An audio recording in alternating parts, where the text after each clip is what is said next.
নমস্কার বন্ধুরা, Bhanu construction and consultancy YouTube চ্যানেলের পক্ষ থেকে আবার একটি নতুন ভিডিও নিয়ে আসলাম আপনাদের মাঝে। আজকের এই ভিডিওতে আলোচনা করব ছাদ ঢালাইয়ের পর ছাদে কেন ছোট ছোট ফাটল চলে আসে। আপনারা আজকে ছাদ ঢালাই করলেন এবং কালকে গিয়ে দেখছেন যে ছাদের মধ্যে ছোট ছোট ফাটল চলে আসছে। এই ফাটলগুলি কী কারণে আসছে এবং এর সমাধান কি, সে বিষয়ে এই ভিডিওতে বিস্তারিতভাবে আলোচনা করব। তাই আজকের এই ভিডিওটি স্কিপ না করে সম্পূর্ণ ভিডিও দেখুন একটি সঠিক নির্ভুল বাড়ি নির্মাণের জন্য। ছাদের মধ্যে কী কারণে ফাটল আসে সেই বিষয়ে আমরা কিছু পয়েন্টস নিয়ে আলোচনা করব, যেমন curing, leakage, clear cover, bleeding এবং ইলেকট্রিক্যাল পাইপ। প্রথমে আলোচনা করি কিউরিং নিয়ে। কিউরিং কি? কিউরিং হচ্ছে যে কোনো ঢালাইয়ের পর জল দিয়ে সেটাকে ভেজা অবস্থায় রাখা, যেন ঢালাইটি কোনোভাবেই না শুকায়।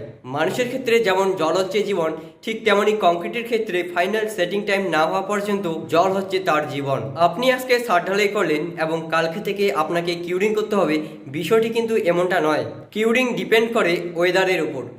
দেখা যাচ্ছে যেদিন আপনি ছাদ ঢালাই করলেন সেদিন আবহাওয়াটি স্যাঁতস্যাঁতে আবহাওয়া, কংক্রিটটি ভেজা ভেজা অবস্থায় রয়েছে, সেক্ষেত্রে আপনাকে সেদিন কিউরিং করতে হবে না। আবার দেখা যাচ্ছে যেদিন ছাদ ঢালাই করলেন সেদিন প্রচণ্ড রোদ, ঢালাইয়ের পর ছাদ শুকিয়ে যাচ্ছে। আপনারা সেদিন ছাদ ঢালাই করলেন এবং ছাদ ঢালাইয়ের কাজ শেষ, আপনারা তখন সবাই নিজ নিজ বাড়ি চলে যাচ্ছেন এবং তার পরের দিন এসে দেখলেন যে ছাদের মধ্যে অনেক ফাটল চলে আসছে। দেখুন কি হয়, আমরা যখন যে কোনো ঢালাইয়ের জন্য কংক্রিট মিক্সার করি, অর্থাৎ কংক্রিটের সঙ্গে অ্যাগ্রিগেট, সিমেন্ট, স্যান্ড এর সঙ্গে ওয়াটার অ্যাড করে আমরা মিক্স করে সেটাকে ঢালাই করি। মিক্স করার পরবর্তী 30 মিনিটের পরই কিন্তু কংক্রিটের সেটিং টাইম শুরু হয়, অর্থাৎ কংক্রিটটি জমাট বাঁধা শুরু করে। কংক্রিট জমাট বাঁধার সময় প্রচণ্ড হিট জেনারেট করে। যেমন একটি শুকনো চুনের দোলা যদি আপনারা জলের মধ্যে চুবিয়ে রাখেন, তখন জলটা কিন্তু প্রচণ্ড হিট হয় এবং জলের মধ্যে কিন্তু বুদবুদ তৈরি হয় এবং জলটা খুব তাড়াতাড়ি শুকিয়ে যায়। ঠিক একইভাবে কংক্রিটের মধ্যে হিট উৎপন্ন হওয়ার ফলে জল কিন্তু তাড়াতাড়ি শুকিয়ে যায়, আর এর ফলে কংক্রিটের মধ্যে জল না থাকায় হিটের কারণে কিন্তু কংক্রিট ফাটতে শুরু করে। তাই আপনাদের এই বিষয়টি নজর রাখতে হবে যে ছাদ ঢালাইয়ের পর যাতে কংক্রিটটি কোনোভাবেই শুকিয়ে না যায়। ছাদ ঢালাইয়ের পর যখন দেখছেন যে কংক্রিটটি শুকিয়ে যাচ্ছে, তখনই আপনাকে ছাদের মধ্যে জল ধরে রাখতে হবে। আবার রোদের কারণে যখন জলটি গরম হয়ে যাবে তখন কিন্তু আপনাকে জলটি চেঞ্জ করে দিতে হবে। এইভাবে আপনাকে ছাদ ঢালাইয়ের পর 28 দিন কিউরিং করতে হবে।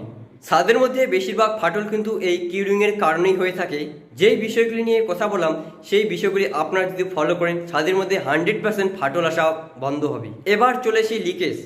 আপনি যখন ছাদ ঢালাই করছেন, ছাদ ঢালাইয়ের জন্য যে আপনারা শাটারিংগুলি লাগিয়েছেন, সেই শাটারিংটি কোথাও একটা লিকেজ আছে বা সেই শাটারিংটি কোথাও একটা ফুটো আছে, সেই লিকেজ দিয়ে কিন্তু সমস্ত জল বেরিয়ে যাচ্ছে। এর ফলে কংক্রিটের মধ্যে জলের পরিমাণ কমে যাচ্ছে, আর এদিকে কিন্তু কংক্রিট জমাট বাঁধা শুরু করছে। এর ফলে কংক্রিটের মধ্যে প্রচণ্ড হিট জেনারেট হচ্ছে, আর এর ফলেই কিন্তু ফাটল চলে আসছে। আপনারা যে শাটারিংগুলি ছাদের মধ্যে লাগাবেন, সেই শাটারিংগুলি অবশ্যই যাতে কোনো ক্র্যাক বা কোনো ফুটো বা ফাটল না থাকে, আপনারা ভালো শাটারিং লাগার চেষ্টা করবেন, যাতে কোনো রকমভাবে ঢালের যে মেটেরিয়ালসগুলি রয়েছে সেগুলি যাতে লিকেজের মাধ্যমে বেরিয়ে না যায়। এবার চলে আসি ক্লিয়ার কভার। ক্লিয়ার কভার আপনারা যখন রডের নিচে প্রোভাইড করেন, আপনাকে খেয়াল রাখতে হবে রডের প্রত্যেকটি জায়গায় আপনাকে ক্লিয়ার কভার ইউজ করতে হবে, যাতে কোনো রড উপরে উঠে না থাকে এবং কোনো রড নিচে শাটারিংয়ের গায়ে লেগে না থাকে। এলোমেলো অবস্থায় যদি রড থাকে তাহলে কিন্তু ছাদের মধ্যে অনেক ফাটল আসবে, সেগুলি লোডের কারণে সেই ফাটলগুলি আসবে। এবার চলেছে ব্লেডিং। ব্লেডিং কি? আপনারা যখন ছাদ ঢালাই করছেন তখন ছাদের যে মশলাগুলি রয়েছে সেই মশলাগুলিকে পাটা দিয়ে সমান করে দিচ্ছেন, আর মানে এক জায়গায় আপনারা বারবার পাটাটিকে ওঠানামা করে সেই মশলাটি সমান করাচ্ছেন। এর ফলে কংক্রিটের ভিতরে যে জলগুলি রয়েছে সেগুলো কিন্তু উপরে বেরিয়ে আসছে এবং উপরে একটি জলের লেয়ার তৈরি হচ্ছে এবং ভিতরে কিন্তু প্রচণ্ড পরিমাণে জলের অভাব তৈরি হচ্ছে। আর যখন কংক্রিটের মধ্যে জমাট বাঁধা শুরু হয় তখন কিন্তু প্রচণ্ড হিট জেনারেট হয় কংক্রিটের মধ্যে জলের অভাবে, তখন কিন্তু ফাটল চলে আসতে পারে।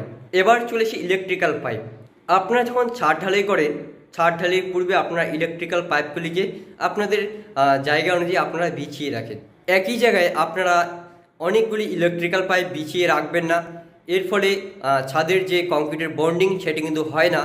ইলেকট্রিক্যাল পাইপগুলি মূলত প্লাস্টিকের হয়ে থাকে, সেই প্লাস্টিকের মধ্যে কংক্রিটের বন্ডিং কখনোই হয় না। আপনারা যখন একটি ইলেকট্রিক্যাল পাইপের গায়ে আরেকটি ইলেকট্রিক্যাল পাইপ এবং এরকম করে আপনারা 6-7টা ইলেকট্রিক্যাল পাইপ এক লেয়ারে বা এক সারফেসে রাখবেন, তখন কিন্তু সেখানে ফাটল চলে আসবে। কারণ সেখানে কংক্রিটের বন্ডিং ঠিকঠাক হচ্ছে না। তাই আপনারা কখনই এরকমভাবে কাজ করবেন না যাতে কংক্রিটের বন্ডিং নষ্ট হয়। তো মূলত এই কারণগুলির জন্যই কংক্রিটের মধ্যে ফাটল চলে আসে। আপনারা এগুলো মেনটেন করুন, দেখবেন কংক্রিটের মধ্যে আর কোনো ফাটল আসবে না। তো এই ছিল আজকের এই ভিডিওটি ভালো লাগলে লাইক কমেন্ট শেয়ার করতে একদমই ভুলবেন না।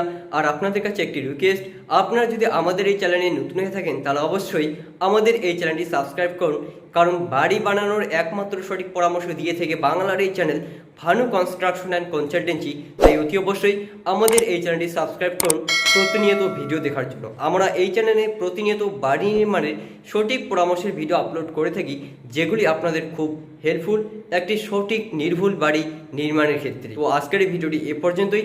দেখা হচ্ছে আরেকটি নেক্সট ভিডিওতে। ততক্ষণে সুস্থ থাকবেন, ভালো থাকবেন। ধন্যবাদ।